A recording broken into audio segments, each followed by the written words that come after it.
Om Namah Shivaya, buenos días. Comenzamos leyendo Ramana Maharshi y la senda del conocimiento de sí mismo. Capítulo 15. Los devotos, parte 3. A veces, es cierto, había exageraciones. En consonancia con la naturaleza oculta de su Upadeya, explicada en un capítulo anterior, Sri Bhagavan rara vez prohibía o autorizaba algo.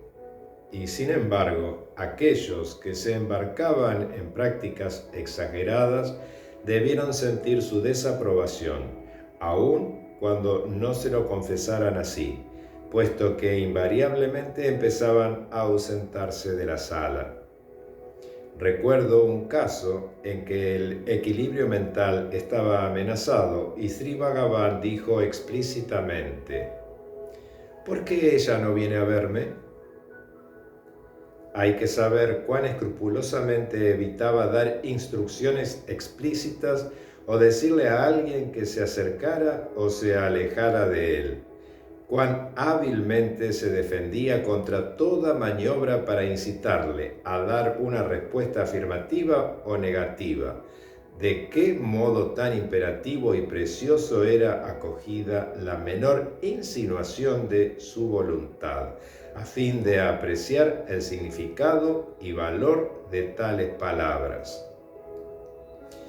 En este caso, la devota no se presentó ante él, y al cabo de poco tiempo, su mente sufrió un desequilibrio.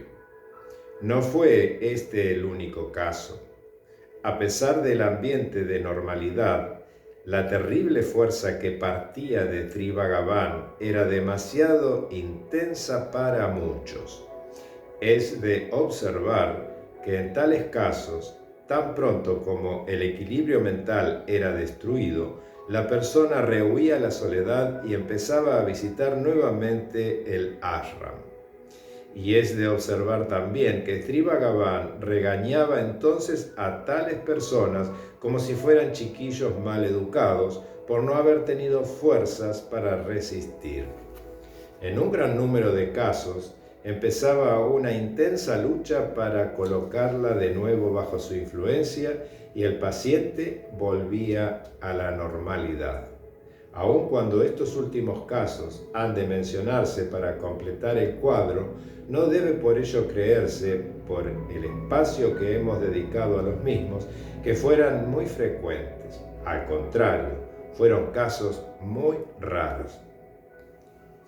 Es difícil postular algo definitivo en relación con los métodos de Sri Bhagavan, puesto que encontramos frecuentemente excepciones. Había casos en los que sus instrucciones eran explícitas, especialmente si alguien lograba acercarse a él. Ananta Narayan Rao, un veterano cirujano veterinario que se había construido una casa cerca del ashram, había sido llamado repetidas veces a Madrás, donde su cuñado estaba gravemente enfermo.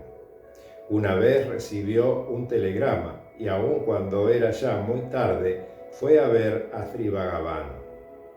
En otras ocasiones no había prestado gran interés, pero esta vez le dijo: sí, tiene que ir. Y empezó a hablar entonces de la importancia de la muerte a Rao. Fue a su casa y le dijo a su esposa que esta vez la enfermedad debía ser fatal. Llegaron a Madrás pocos días antes de la defunción de su cuñado. Sabemos también de ejemplos más concretos, como el del devoto que recibió instrucción de usar el nombre de Ramana como invocación, pero estos son poco frecuentes y no solían comentarse. A veces un devoto tomaba una decisión y entonces la anunciaba tentativamente. La decisión formaba parte de su sadhana. Si estaba en lo correcto, entonces recibía una sonrisa de aprobación que le hacía cantar el corazón e incluso tal vez un breve consentimiento verbal. Si la decisión no era aprobada, también esto por lo general se realizaba de un modo visible. un padre de familia anunció cierto día su decisión de abandonar Tiruvannamalai en busca de otra ciudad en donde encontrar un trabajo mejor retribuido. Tribhagavan rió. Todo el mundo es libre de hacer planes, y el plan resultó en la nada. Cuando uno de los jefes políticos de la India fue a Madrás para celebrar conferencias, un devoto admirador suyo solicitó permiso para ir a esa ciudad. Tribhagavan estaba sentado con una cara como tallada en piedra, como si no hubiese oído. Sin embargo, el devoto fue a Madrás. Fue de conferencia en conferencia, llegando siempre demasiado tarde o sin poder entrar en la sala donde se celebraban. Y cuando regresó, Tribhagavan se burló de él.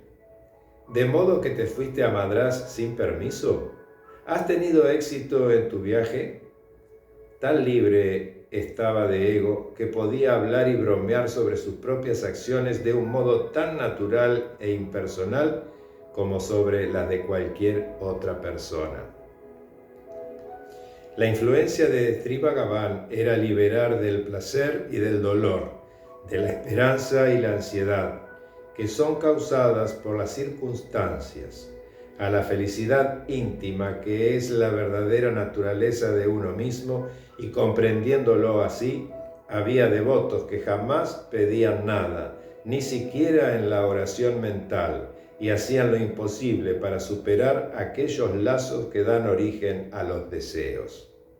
Aun cuando no lograban un éxito completo, se les hubiese antojado como una especie de traición presentarse a Tribhagavan en demanda de beneficios externos, que no fuera un amor más grande, una mayor firmeza y una mayor comprensión. Cuando experimentaban un dolor, el método no consistía en solicitar que fuera eliminado, sino preguntarse: ¿a quién aflige? ¿Quién soy yo? Y de esta forma acercarse más a la consciente identidad con aquello que no sufre ni nacimiento, ni muerte, ni dolor. Y si alguien se presentaba a Tribhagavan con esta intención, la paz y la fuerza le inundaban. Siendo la naturaleza como es, había también devotos que solicitaban de Tribhagavan ayuda y protección en los acontecimientos de la vida. Adoptando un punto de vista diferente, lo consideraban su padre, su madre, y se volvían a él siempre que se sentían amenazados por alguna preocupación o peligro. Entonces le escribían una carta explicándole su caso o sencillamente elevaban una oración a él, fuere donde fuese que se encontrasen en un momento dado. Y estas oraciones eran contestadas. El malestar o el peligro eran eliminados, o en aquellos casos en que esto no resultara beneficioso o posible, se sentían dominados entonces por una nueva paz y firmeza que les ayudaba a sobrellevar el mal. La ayuda llegaba a ellos de un modo espontáneo, sin una intervención volitiva por parte de Tribhagavan. Esto no quiere decir que fuera debido meramente a la fe del devoto, era debido a la gracia que emanaba de él en respuesta a la fe del devoto. Om Namah Shivaya.